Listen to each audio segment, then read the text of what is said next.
dakilang generales ng tanang digmaan, dating mapagwagi sa mga kalaban.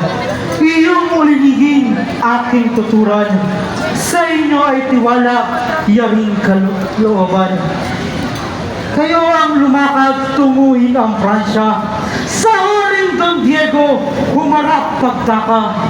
Pagdating sa hari, sabihin ay ganito: kanya lang isuko, korona at setro. 10 kayamanan kanyang ipadala sa sultang bantog ng Imperyong Turkya. Siya'y matanda na at bukod pa dito, wala pang general humahawak na hukbo. Kung sakaling di sumunod sa mabuting hikayat, inyo lang bakahin ang imperyong hayag. At sa akin na